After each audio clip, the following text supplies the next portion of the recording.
이스라엘 백성들은 자신들은 하나님께 유일하게 선택된 아주 특별한 사람들이라는 생각을 가지고 있죠. 자신들은 하나님이 주신 율법을 가지고 있다. 그리고 또 약속의 증표인, 하나님의 약속의 증표인 할례를 받았기 때문에 그것이 다 이방인들과 자신들을 구별해주는, 자신들을 더 특별하게 만들어주고 자신들을 더 가치 있게 만들어주는 것이다. 그렇게 생각했습니다. 그래서 그들은 항상 이방인들보다 자신들이 도덕적으로 또 윤리적으로도 더 우월하다고 생각했습니다. 그리고 자신들만이 하나님께 선택받은 하나님의 백성이라고 생각했죠. 근데 바울은 그런 유대인들의 그런 생각을 완전히 뒤집는, 그런 유대인들의 입장에서는 절대로 받아들일 수 없는 그런 주장을 계속해서 하고 있습니다. 그러니까 이런 거죠. 너희들이 율법을 소유했다고 해서, 하나님이 너희에게 율법을 주셨다고 해서, 너희들이 할례를 받았다고 해서 그것이 너희들이 하나님 앞에 구원받은 백성이라는 증표가 될 수 없다라는 것입니다. 그래서 바울은 율법과 할례에 대해서 다시 정의를 해요. 어떻게 정의하냐면 로마서 3장 20절 보면 이렇게 얘기합니다. 율법에 대해서. 자, 그러므로 율법의 행위로 그의 앞에 의롭다 하심을 얻을 육체가 없나니 율법으로는 죄를 깨달음이니라. 자, 그 다음에 할례에 대해서도 다시 정의를 하는데 어떻게 정의를 하냐면 로마서 2장 28절에 보면 이렇게 얘기해요.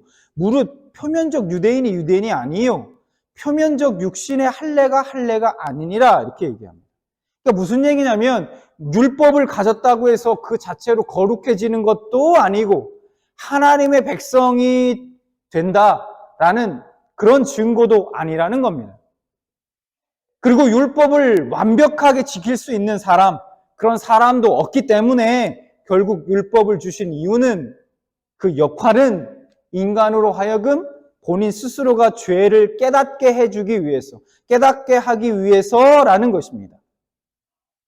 그 율법으로 말미암아 거룩해지고 의로워지고 하나님의 백성이 되게 위해서 율법을 주신 것이 아니라 오히려 그 반대죠. 너희들이 인간이 얼마나 죄인인지 스스로가 깨닫게 하기 위해서 주셨다라는 거예요, 율법을.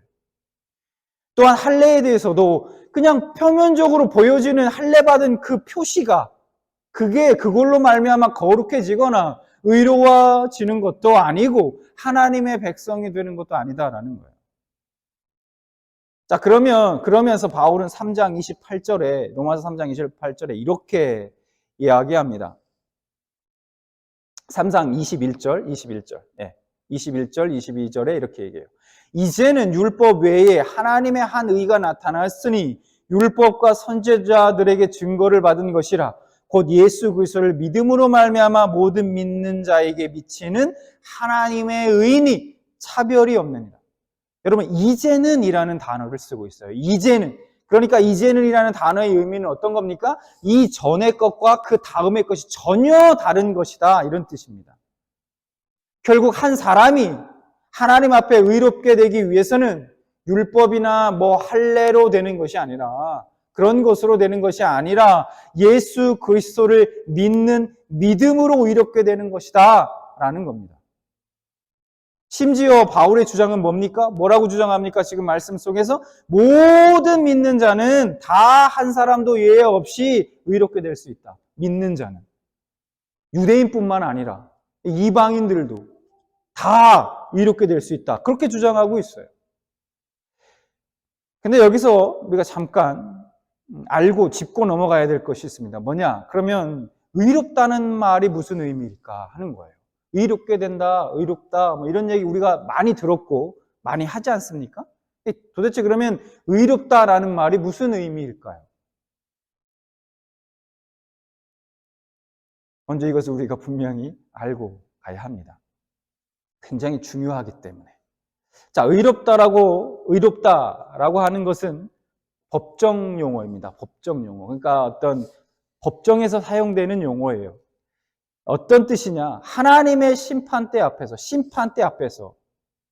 선언되는 그 형벌을 면제해 주는 것을 의미해요. 내가 형벌을 받아야 되는데 원래는 죄인으로서 하나님이 그 형벌을 면제해 주는 것이에요. 그걸 의롭다라는 거예요. 그러면 이 의롭다 선포되는 것과 우리가 용서해 주는 것, 용서받는 것을 어떤 차이가 있을까요? 그 의미가 완전히 달라요. 어떻게 다르냐? 용서는 형벌을 면하게 해주지만, 그러니까 형벌을 면하게 해주지만 그 형벌의 원인이 되는 죄 자체는 그대로 있는 거예요. 죄 자체는 그대로 있는 거예요.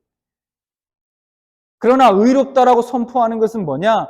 그 형벌의 원인, 그러니까 내가 수많은 죄를 짓게 만드는 그 근원의 뿌리, 그 죄의 근원 자체를 아예 멀리 치워버리는 것을 의미합니다. 그래서 시편 103편 12절에 보면 이걸 정확하게 이렇게 얘기하고 있어요.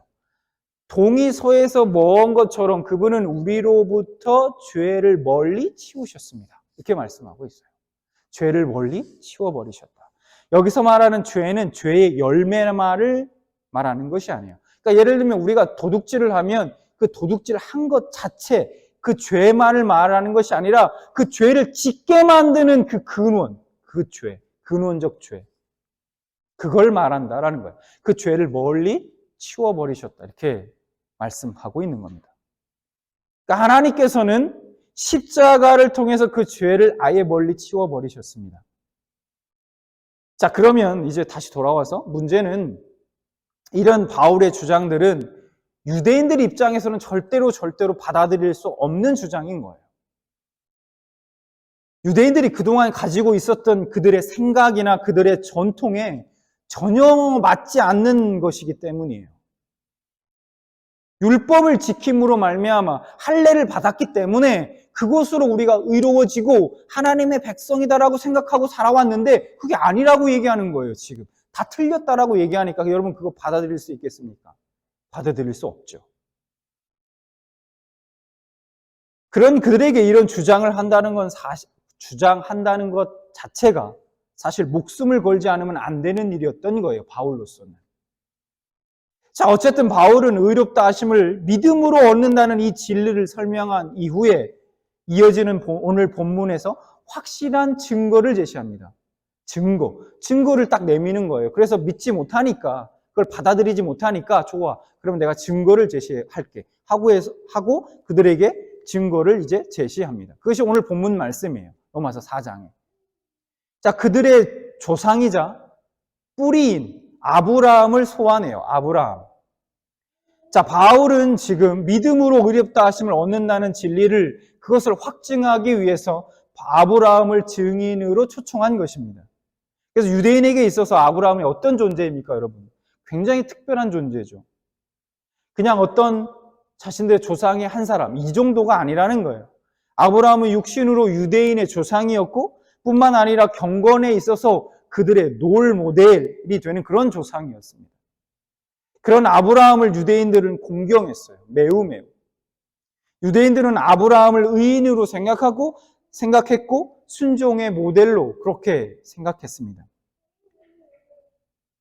그 아브라함이 율법을 지켰고 할례를 받았기 때문에 하나님께 순종함으로 시험을 통과했기 때문에 하나님의 의에 이른 것으로 그들의 삶의 본이 된다고 그렇게 생각했다는 것입니다.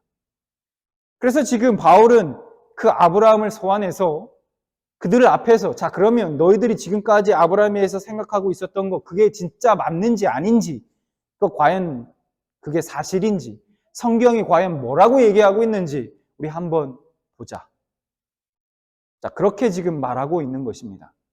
그래서 바울이 아브라함을 통해서 어떻게 유대인들의 그런 생각과 지금까지 그들이 가지고 오고 있었던, 지켜오고 있었던 그 전통들을 어떻게 깨트리는지 여러분 살펴보도록 하겠습니다. 그래서 13절 말씀을 먼저 볼까요? 13절 말씀에 이렇게 얘기합니다. 아브라함이나 그 후손에게 세상의 상속자가 되리라고 하신 언약은 율법으로 말미암은 것이 아니요 오직 믿음의 의로 말미암은 것이니라. 이렇게 말씀해요. 그러니까 무슨 얘기냐? 하나님이 아브라함에게 하신 언약, 그 약속이 어떻게 성취되었는가? 그리고 아브라함과 그의 후손이 어떻게 하나님의 상속자가 되었는지 여러분 잘 생각해 보십시오. 이런 얘기입니다. 아브라함이 율법을 지켜서 약속을 받은 것이 아니고 율법을 잘 지켜서 상속자가 된 것도 아니었다라는 거예요.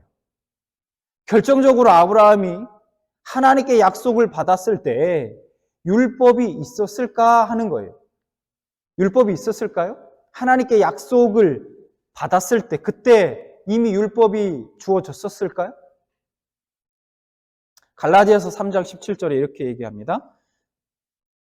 내가 이것을 말하노니 하나님께서 미리 정하신 언약을 430년 후에 생긴 율법이 폐기하지 못하고 그 약속을 헛되게 하지 못하리라. 그러니까 무슨 얘기냐면 율법은 아브라함이 온 이후에 430년 후에 모세를 통해서 주어졌다는 거예요. 그러니까 아브라함이 있을 당시, 아브라함 당시에는 율법이 주어져 있지 않았어요. 율법이 없었어요. 430년 이후에 모세를 통해서 하나님이 율법을 주세요. 그런데 어떻게 주어지지도 않은 율법을 아브라함이 순종할 수 있느냐는 거예요. 율법이 이미 없는데 어떻게 아브라함이 율법을 지켜서 그가 의로워질 수 있냐는 거예요. 지금 바울의 주장은 그렇습니다. 그러니 당연히 순종할 수도 없다는 거예요. 아니 주어지지도 않은 있지도 않은 율법을 어떻게 순종합니까? 하나님은 율법과 관계없이 아브라함과 일방적인 언약을 맺으셨고 신실하게 그 언약을 지키셨습니다. 그러니 약속의 성취 또한 하나님의 상속자가 되는 것은 율법으로 되는 것이 아니다. 그렇게 얘기하는 것이죠. 만약 유대인들이 말대로 정말 율법으로 되는 것이면 아주 심각한 문제가 발생하게 돼요. 그래서 14절에 이렇게 얘기합니다. 만일 율법에 속한 자들이 상속자이면 믿음은 헛것이 되고 약속은 파기되었느니라 이렇게 얘기해요. 그러니까 무슨 얘기냐? 그 어떤 누구도 율법을 온전하게 완전하게 다 지킬 수는 없습니다.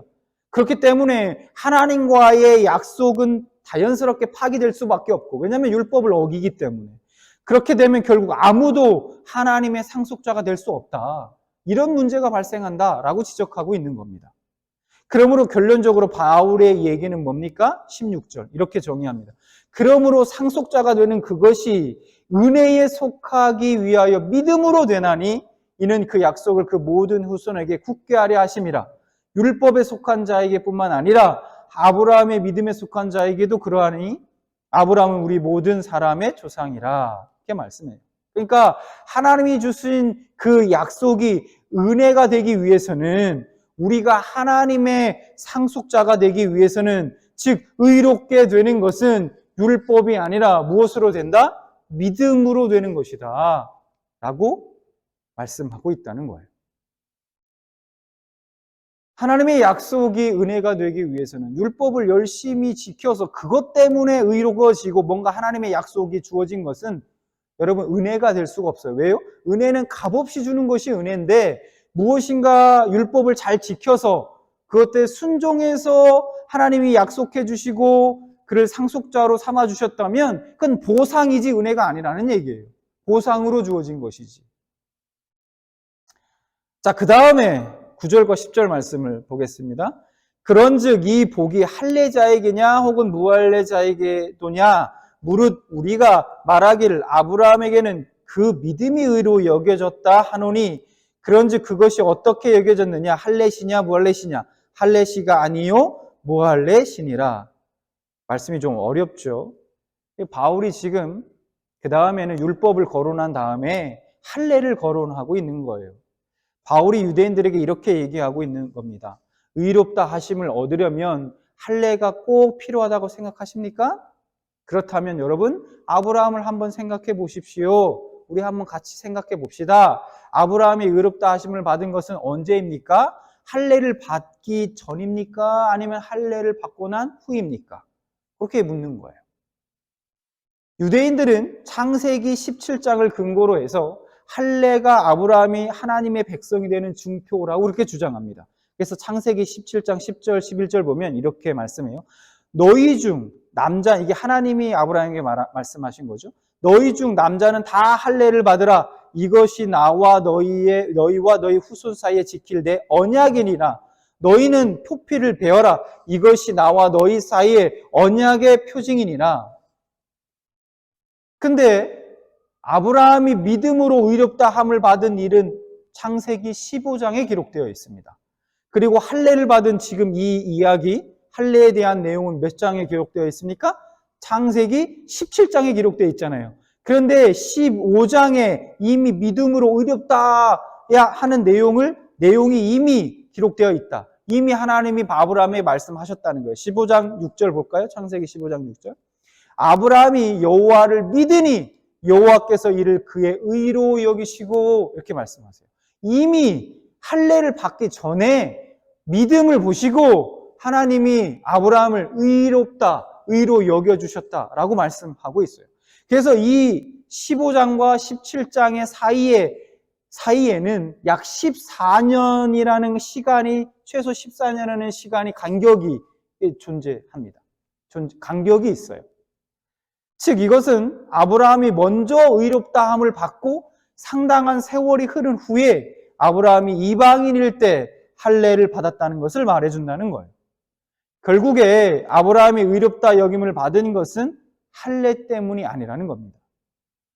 할례는 의롭다 하심의 조건이 아니라는 거예요.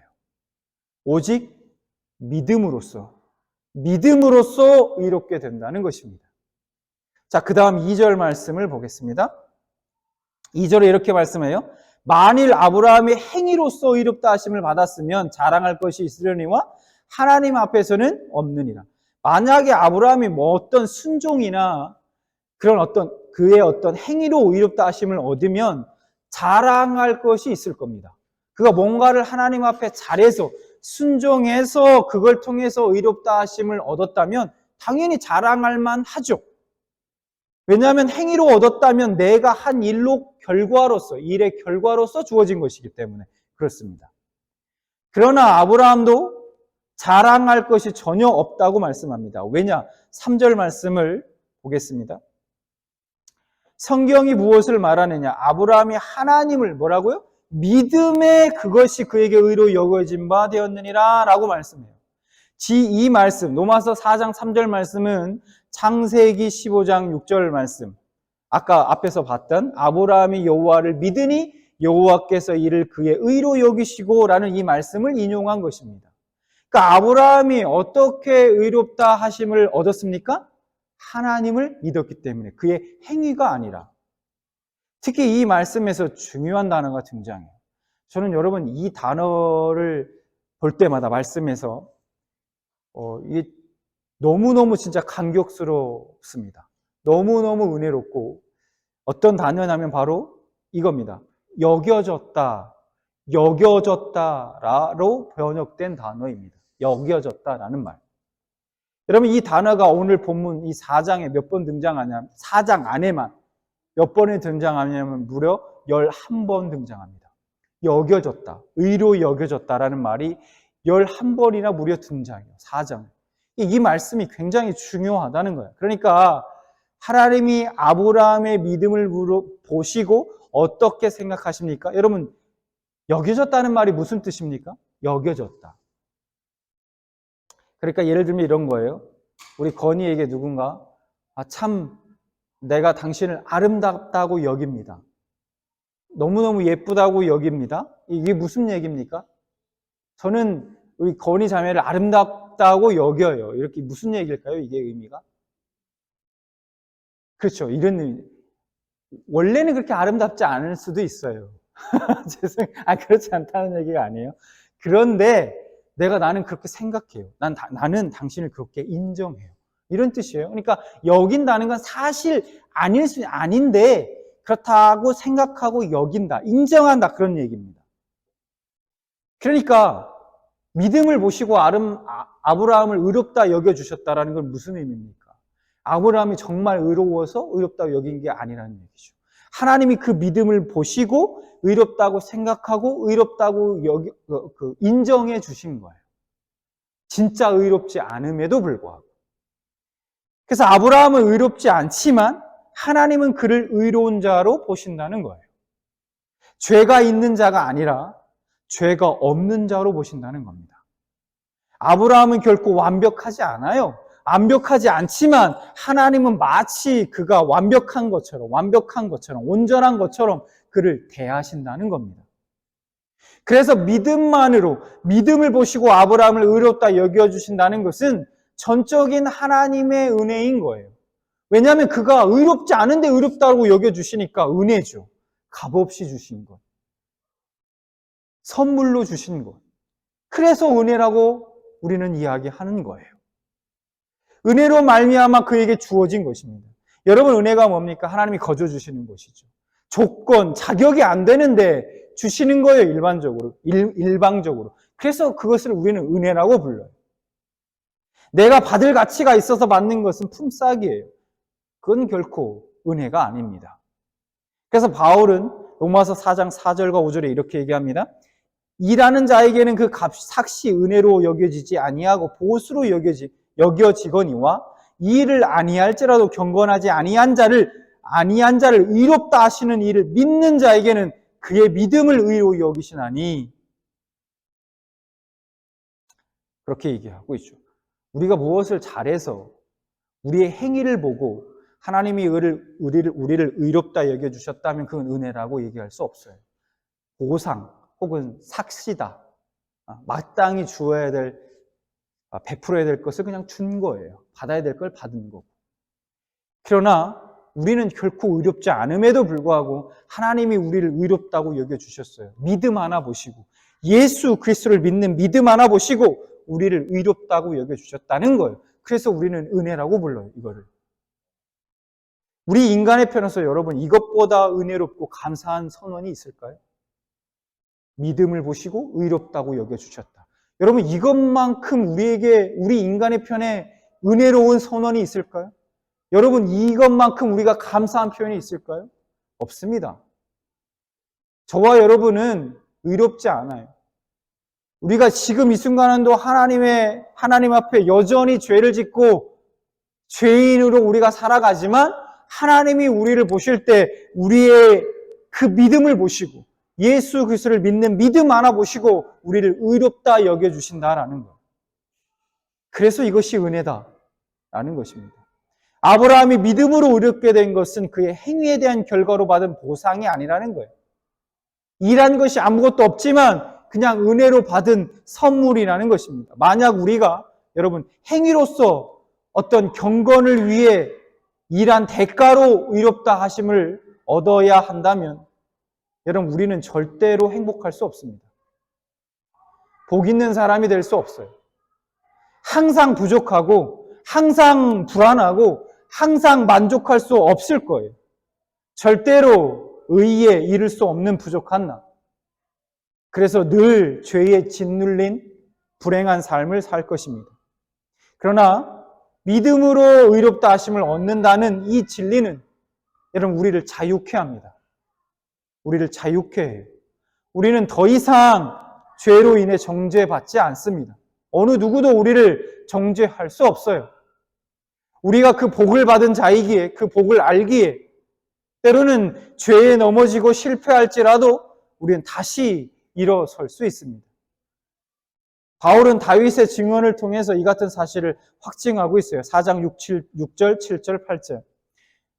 다윗이 이렇게 얘기합니다. 이러한 것이 없이 하나님께 의로 여기심을 받은 사람의 복에 대해서 다윗이 말한 바 불법이 사함을 받고 죄가 가려짐을 받은 사람들은 복이 있고 주께서 그 죄를 인정하지 아니할 사람은 복이 있도다 함과 같으니라. 세상에 복 있는 사람이 어떤 사람이라고 정의하고 있습니까? 성경에서 의로 여기심을 받은 사람, 불법이 사함을 받고 죄가 가려짐을 받은 사람, 주께서 그 죄를 인정하지 아니하실 사람이 복이 있대요. 세상에 어떤 누구도 죄에서 자유할 수는 없습니다. 세상의 모든 사람은 죄를 짓고 살아갈 수밖에 없고 심판을 받을 수밖에 없어요. 그래서. 근데 어떤 누군가는 하나님 앞에 의롭다 여기심을 받는데요. 죄가 있음에도 불구하고 여전히 죄인인데도 불구하고 어떤 누구는 불법이 사함을 받고 죄가 가려짐을 받는데요. 죄가 여전히 있음에도 불구하고 어떤 누구는 그 죄를 인정하지 아니하실, 하나님이 죄가 있다 인정하지 않으신대요. 어떤 누군가는. 그 사람이 복이 있는 자라고 얘기하고 있어요. 어떻게 우리가 이런 복을 받을 수 있습니까? 예수 그리스도를 믿는 믿음으로 말미암아. 그래서 우리에는 어떤 행위가 아닌 오직 믿음으로 말미암아 이루어지는 것입니다. 자, 오늘 말씀을 정리하겠습니다. 아브라함은 믿음으로 의롭다 하심을 얻었습니다. 행위도 아니었고요, 할례도 아니었고요, 율법도 아니었습니다. 오직 무엇으로 의롭다 하심을 받았습니까? 믿음으로 말미암아 의롭다 하심을 받았습니다. 마지막으로 바울은 이 믿음을 우리에게 적용하고 있습니다. 23절, 24, 25절 뭐라고 얘기합니까? 그에게 의로 여겨졌다 기록된 것은 아브라함을 위한 것이, 아브라함만을 위한 것이 아니요 의로 여기심을 받을 우리도 위함이니 곧 예수 우리 주를 죽은 자 가운데서 살리신 이를 믿는 자니라. 예수는 우리가 범죄한 것 때문에 내줌이 되고 또한 우리를 의롭다 하시기 위하여 살아나셨느니라. 아브라함이 믿음으로 의롭다 하심을 얻었다는 진리는 아브라함만을 위한 것이 아니랍니다. 우리를 위한 것, 저와 여러분을 위한 것이기도 해요. 아브라함이 하나님을 믿음으로 의롭게 된 것처럼 우리도 하나님을 믿음으로 의롭게 됩니다. 절대로 우리의 행위로서 의롭게 되는 것이 아니다라는 얘기입니다.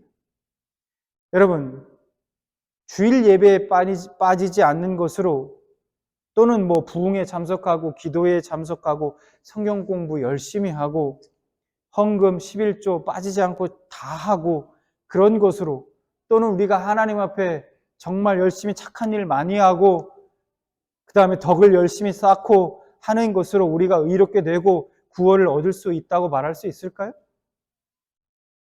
그러면 우리는 과연 얼마나 많은 예배를 드려야 하고 헌금을 드려야 되고 11조를 해야 하고 얼마나 많은 착한 일을 해야 의롭게 되고 구원을 받을 수 있다는 얘기일까요? 여러분, 예배에 한 번 빠지는 것은 괜찮을까요? 두 번 빠지는 것은 또 어떻습니까? 한 번 빠지면 안 되는 걸까요? 구원받지 못하는 건가요? 그렇다면 누가 구원을 받을 수 있을까요? 절대로 구원의 확신을 가질 수 없어요. 구원에 있어서의 그 확신에 가질 수 있는 그 기준이 나에게 있으면 절대로 우리는 구원의 확신을 가질 수 없는 거예요.